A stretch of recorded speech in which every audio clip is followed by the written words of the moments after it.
Oke, assalamualaikum warahmatullahi wabarakatuh.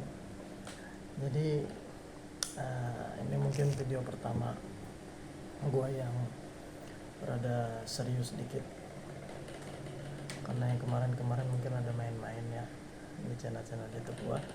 Nah di sini gue tuh mau bahas satu kasus yang lagi rame di Indonesia, yaitu Vina Cirebon, yang kita semua udah pasti tahu kasusnya seperti apa, dan udah sama-sama nonton juga filmnya kayak gimana. Dan itu dia kelemahan hukum di Indonesia, ya apa istilahnya, no viral no justice gitu. Kalau nggak viral, kalau nggak rame, kalau nggak diketahui banyak orang, nggak ada keadilan ya gitu. Jadi ya luput yang namanya keadilan, dari hukum tuh luput kalau nggak rame, nggak viral.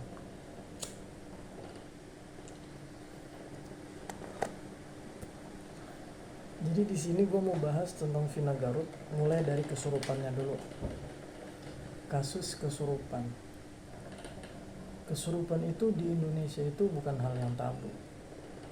Banyak, dan beberapa ada yang percaya dan beberapa juga ada yang tidak percaya soal kesurupan ini. Ada yang bilang kesurupan itu adalah halusinasi, alam bawah sadar dan sebagainya, dan ada yang mempercayakan bahwa kesurupan itu kemasukan ruh, masukan makhluk halus dan sebagainya. Tapi apa bisa ruh seseorang yang udah meninggal dunia itu masuk ke tubuhnya orang lain? Nggak bisa. Kenapa? Karena setiap orang yang udah meninggal dunia, ruhnya itu paten bertanggung jawab di dalam kubur. Ruhnya itu sibuk untuk dimintai pertanggungjawaban pertanyaan-pertanyaan oleh malaikat di dalam kubur, seperti pertanyaan man rabbuka, man imamuka, man nabiyuka, dan seterusnya. Tentunya pertanyaan-pertanyaan yang kamu di dunia ngapain aja, uang kamu buat apa aja di dunia, terus amal-amal yang udah kamu siapin tuh apa aja, bekal kamu tuh masuk ke liang lahatnya apa aja gitu. Dan udah pasti disiksa juga. Jadi ruhnya, orang yang udah meninggal dunia, ruhnya itu ada di dalam kuburnya mempertanggungjawabkan semuanya. Jadi udah nggak bisa tuh yang namanya orang meninggal dunia, ruhnya itu berseliweran kesana kemari, bahkan sampai masuk ke tubuh orang lain yang masih hidup. Nggak bisa. Tapi kalau jin korin, kita ini kan manusia ini hidup berdampingan dengan jin korinnya kita yang bentukannya sama kita.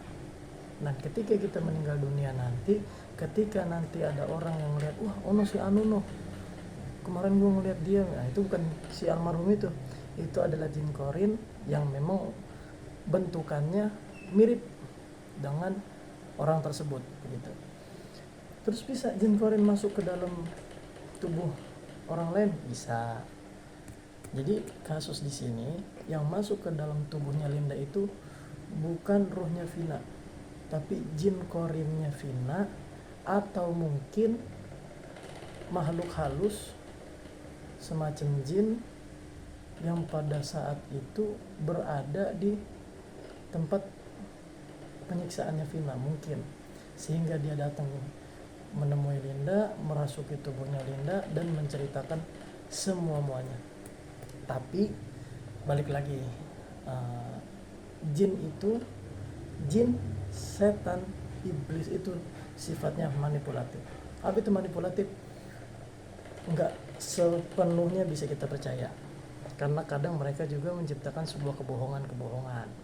Seperti apa ya, kita manusia kan berdampingan dengan setan, dengan jin, ya kan? Dan dia yang menggoda kita untuk melakukan perbuatan yang buruk-buruk, itu kan manipulatif. Seperti contoh dia bilang ngajak kita yang enak-enak atau yang bersenang-senang seperti ke clubbing, minum minuman yang memabukkan. Itu kan dia pasti mengajak kitanya itu, maksudnya menjerumuskan kitanya itu mindset pikiran kita bahwa hal yang itu tuh enak dan kita harus cobain dan kita harus lakuin. Nah itu kan sebenarnya manipulatif. Ya memang enak, tapi nanti di akhiratnya itu akan berdampak nggak enak buat diri kita, begitu, karena itu sesuatu yang diharamkan oleh Allah Subhanahu Wa Taala atau agama lain gitu. Nah jadi balik lagi, setan, jin, iblis itu sifatnya manipulatif yang nggak bisa kita percaya 100%.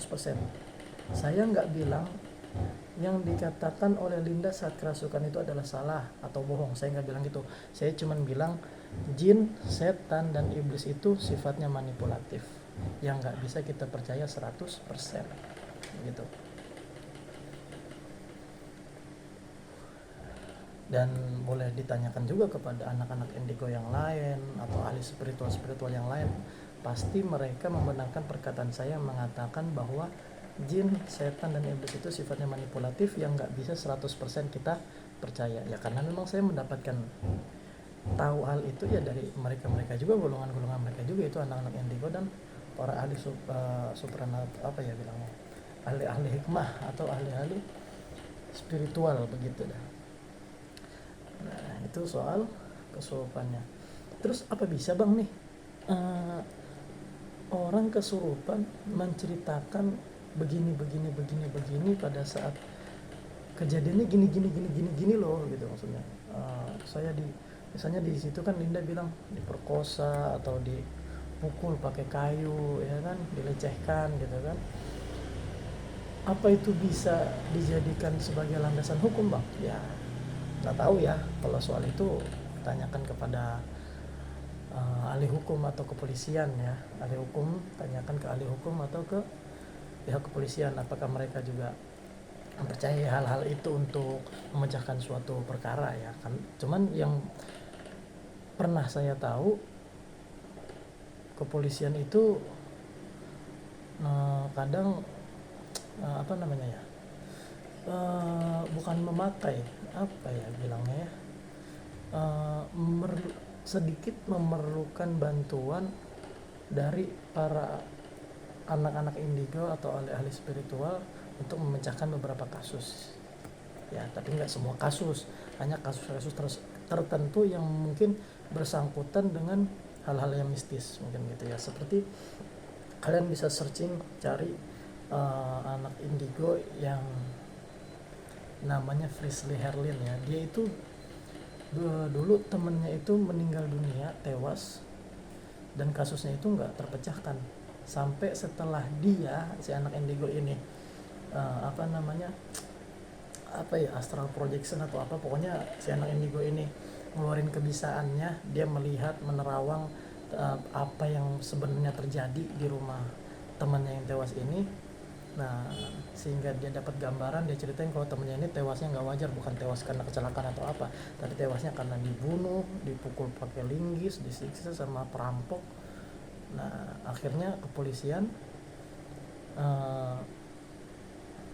menindaklanjuti keterangan tersebut dan ya ternyata memang benar, dan meninggalnya itu yang tadinya dikira bunuh diri atau kecelakaan, akhirnya ya terbukti memang si temannya Frisley Herlin ini dibunuh oleh perampok yang pada waktu itu mau merampok rumahnya si temannya Frisley Herlin ini. Nah itu sedikit tentang kesurupannya dari kasus Vina Cirebon ini. Vina Cirebon ya, bukan Vina Garut. Nah kejanggalan. Nah di sini gue juga melihatnya ada beberapa sedikit kejanggalan ya dari kasus ini. Kenapa? Ya tapi ini balik lagi nih dari kacamata gua ya, dari kacamata gua, bukan jangan dari kacamata gua deh, soalnya gua nggak pakai kacamata. Dari pandangan gua ini mah. Dan dari beberapa sumber-sumber yang gua tonton juga, kan gua juga nih nonton beberapa podcast juga yang membahas film ini. Jujur gua belum nonton film Vina di bioskop karena gue kurang tertarik dengan filmnya, tapi gue tertarik untuk mendalami kasus-kasusnya gitu.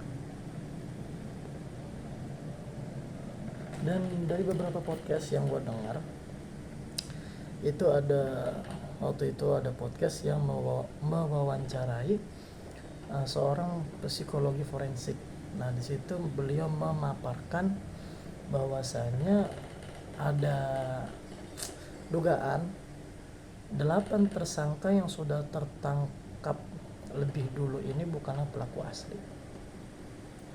Itu kejanggalan yang pertama.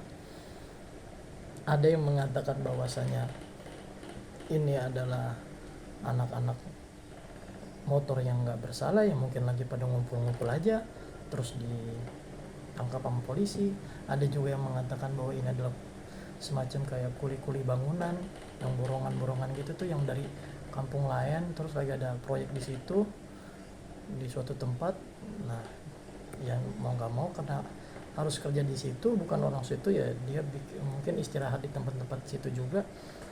Nah, ditangkap sama polisi, disangka atau diduga adalah geng motor yang melakukan pengeroyokan atau penyiksaan kepada Vina dan almarhum Eki ya Eki. Nah, ada yang bilang kalau 8 tersangka yang lebih dulu ditangkap ini bukan pelaku asli. Karena jika memang pelaku asli, itu pasti amat sangat mudah untuk mencari tersangka-tersangka lainnya, termasuk tersangka kuat ya, yang katanya ada dekingan dari bupati atau dekingan dari polisi, ya kan, yang katanya anak bupati atau anak polisi juga terlibat, kita nggak tahu.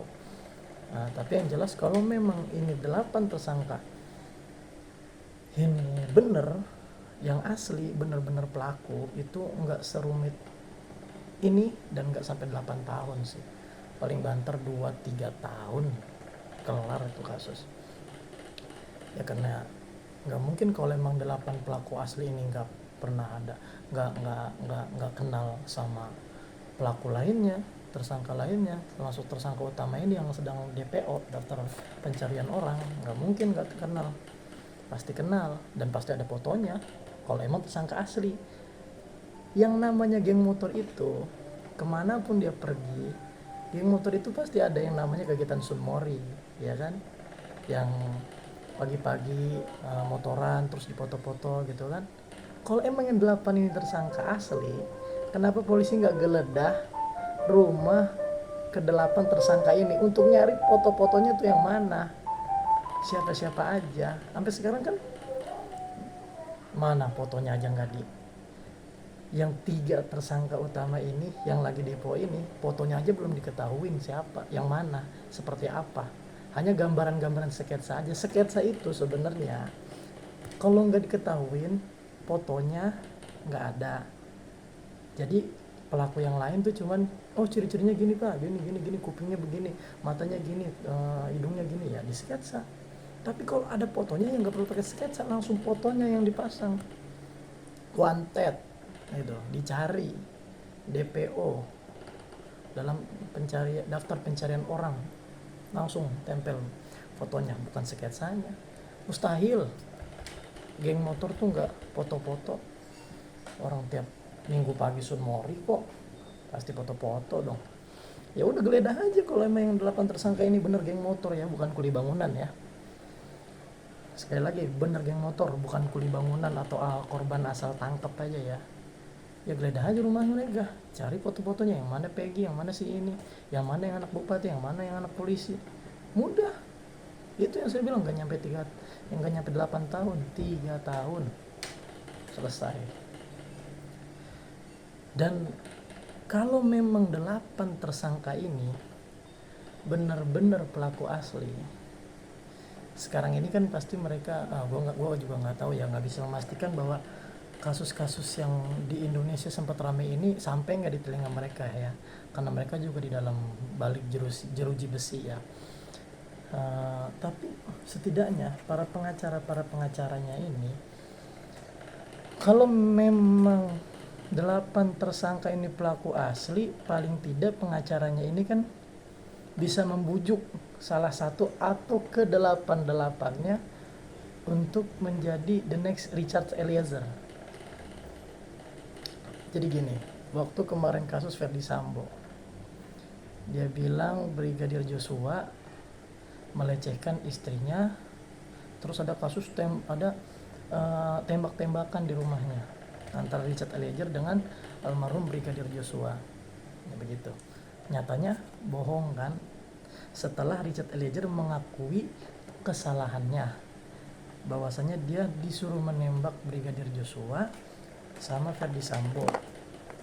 Nah, itu kan jadi kelihatan kebenarannya kelihatan setelah Richard Eliezer ini merubah isi BAP-nya dan mau bekerja sama dengan kepolisian dengan hadiah kelak akan diberikan hukuman yang lebih ringan atau istilahnya justice kolaborator gitu. Justice kolaborator atau justice kolaborator gua nggak tahu dah. Intinya tulisannya justice kolaborator gitu. Justice itu hukum, kolaborator itu bekerja sama. Nah, jadi Richard Eliezer akhirnya mau bekerja sama dengan kepolisian untuk menjelaskan, menceritakan seperti apa kasus ini yang sebenarnya, yang sesungguhnya terjadi.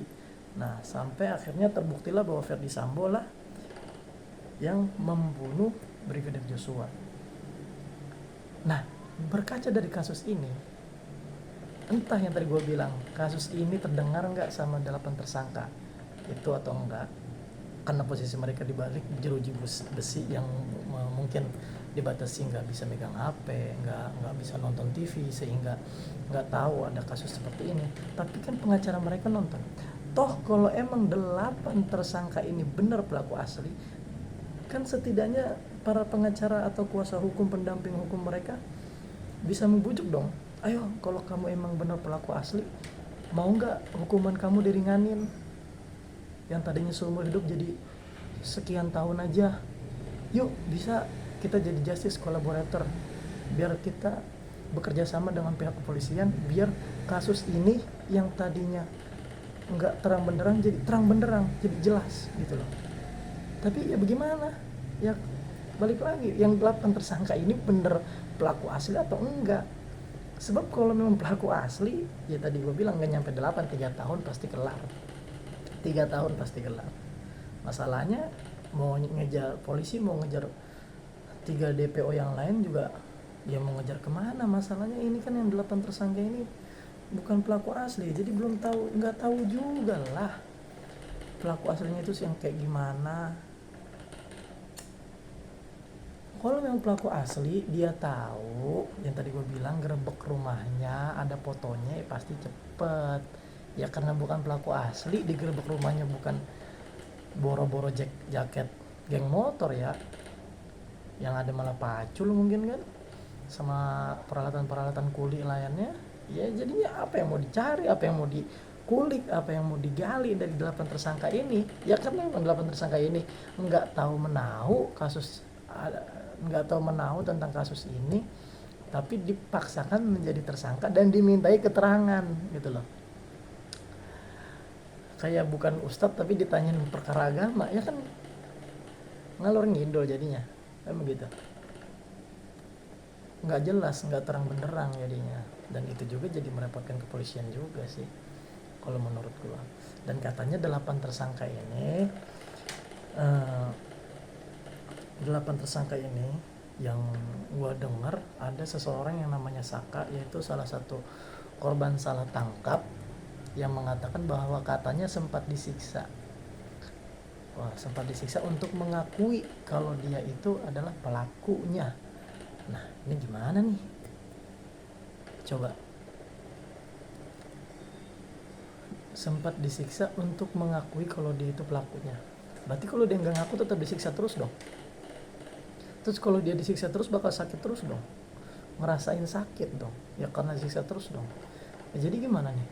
Ini dipaksa mengakui sama dipaksa buat bilang iya, jadi sama nih. Gue disiksa buat gimana ya? Gue nggak ngelakuin sesuatu, tapi gue dituduh ngelakuin sesuatu.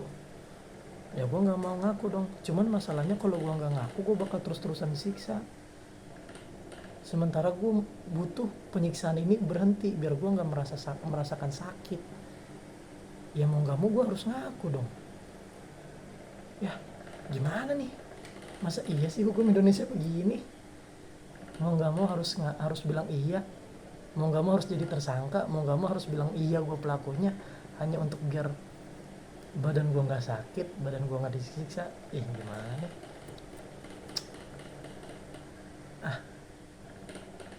kayaknya nggak bener sih kalau kata gue. Kalau buat nyari tersangka caranya penyiksaan kayak gitu nggak bener sih kalau kata gue. Ya bisa dicari ya, bisa di searching.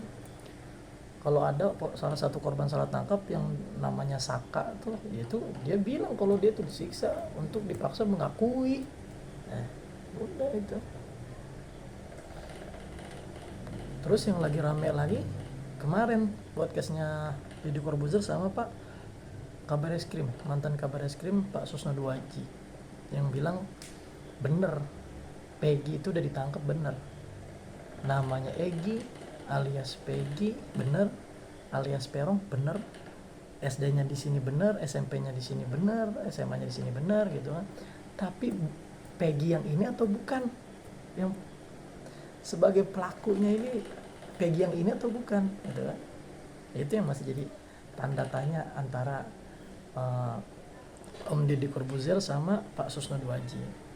Ya karena jangan sampai nanti hanya ada kesamaan nama terus dipaksa untuk ditersangkakan, ya dengan tanda kutip ditersangkakan hanya karena persamaan nama gitu loh. Jadi buat teman-teman juga nih, gue menghimbau buat teman-teman juga ya, sebenarnya nggak baik juga kalau kita bilang kerja polisi itu lambat. Nggak baik juga sih, kita nggak boleh juga kita ngeburu-buruin polisi, karena kalau kita ngeburu-buruin polisi ya jadinya kayak gini nih, polisi merasa diintervensi.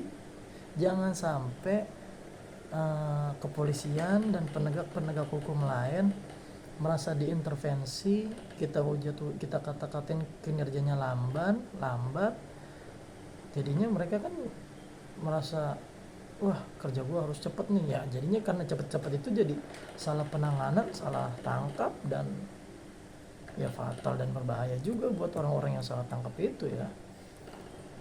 Nggak boleh juga kita ngomong kinerja polisi ini lambat, kita nikmatin prosesnya aja begitu. Tapi polisi juga nggak boleh lambat-lambat amat begitu. Dan ini sih pandangan gua ya, gua ngerasa ada keanehan. Ya keanehan ini mungkin bukan gua doang lah yang merasakan, tapi dari banyak orang juga pasti merasakan keanehan ini ya, karena memang alurnya yang benar itu belum tahu seperti apa, kasusnya yang benar itu belum tahu seperti apa, dan bagaimana bisa terjadi ya kita kan belum tahu ya, karena memang ya semuanya belum jelas, pelakunya belum jelas, yang tertangkap itu benar-benar tersangka atau pelaku asli atau bukan ya belum jelas begitu. Karena kita nggak tahu, ya karena ketidakjelasan ini akhirnya banyak persepsi orang di luaran sana yang banyak narik kesimpulan masing-masing gitu loh. Dan salah satunya gue itu ya namanya manusia banyak khilafnya ya, bisa salah juga sih ini sangkaan gue ya. Gue rada gimana ya ngomongnya, gue rada curiga sebenarnya, dengan bapaknya almarhum Eki ya, yang katanya polisi juga. Nah gue nggak tahu posisinya beliau ini sebagai apa di kepolisian, apakah termasuk orang yang sebenarnya ada power juga untuk mengusut tuntas kasus anak yang menimpa anaknya ini atau enggak ya, gue nggak tahu. Tapi terlepas dari itu, beliau kan kepolisian juga, setidaknya ada sedikit greget lah dengan apa yang menimpa anaknya, atau mungkin udah ikhlas kali ya karena udah 8 tahun ini. Cuman ya kalau emang udah ikhlas ya alhamdulillah, berarti namanya udah bisa berdamai dengan keadaan, berdamai dengan diri, dan ridho dengan apa yang ditetapkan oleh Allah Subhanahu wa taala, oleh Tuhan gitu kan. Cuman masa ya sih nggak ada greget-gregetnya untuk anak sendiri gitu loh. Apa jangan-jangan ini mah sebenarnya nggak berani juga sih gue ngomong di publik ya, cuman ya namanya nih pemikiran gue ya. YouTube gue juga baru sedikit yang nonton, nggak mungkin viral juga lah kayaknya. Gue rada curiga dengan bapaknya Eki ini. Gue punya pandangan kalau sebenarnya ini mah, sebenarnya bapaknya Eki bisa dong ya kan, kita berpandangan ya, balik lagi ini bisa salah bisa benar bisa salah, tapi kayaknya kemungkinan salahnya besar sih daripada kemungkinan benarnya gitu ya. Bisa jadi mungkin bapaknya Eki rada kurang setuju dengan hubungan anaknya, hubungannya Eki dengan Vina. Ya kita nggak tahu ya, mungkin karena Eki dari keluarga kepolisian mungkin yang berada, atau Vina dari keluarga yang tidak mampu, ya kita nggak tahu ya. Sehingga mungkin ya memang ada sedikit skenario, terbentuk sebuah skenario yang mungkin bagaimana caranya biar anaknya ini bisa lepas dari Vina. Jadi terciptalah bukan tercipta ngomongnya, maksudnya ya tersusunlah skenario seperti kayak melecehkan Vina, atau ya pokoknya ya begitu dah, melecehkan Vina, sehingga mungkin nanti kedepannya Ekinya merasa Vina udah kotor atau bagaimana, atau dari Vinanya sendiri mungkin kedepannya ada gangguan psikis atau bagaimana ya. Yang pokoknya intinya mungkin ada skenario antar dari bapaknya Eki menyuruh sekelompok orang untuk memisahkan anaknya. Bagaimana caranya untuk memisahkan hubungan mereka berdua, tapi ke saat eksekusi dari skenario ini berjalan ternyata nggak sesuai rencana, yang mengakibatkan Ekinya sendiri akhirnya mati, terbunuh tewas. Nah kalau udah kayak gini kan mungkin yang 8 tersangka yang ketangkep duluan itu bukan pelaku asli, hanya sebagai tumbal agar kasus ini dinyatakan selesai.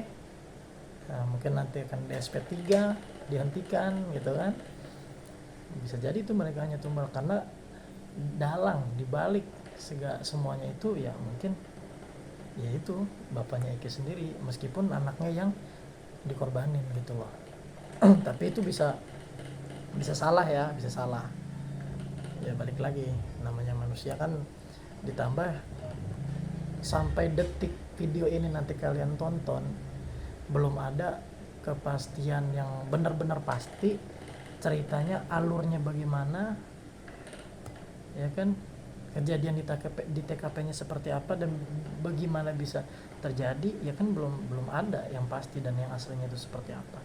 Jadi ya pikiran apa sih namanya, persepsi liar gua tadi ya tercipta lantaran belum adanya kepastian aja gitu sih. Oke, gitu aja mungkin ya yang bisa gua jelasin, yang bisa gua share ke teman-teman semua.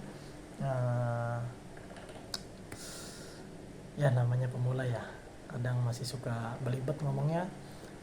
Terus support, terus dukung, jangan lupa subscribe, gitu aja sih. Makasih. Assalamualaikum warahmatullahi wabarakatuh.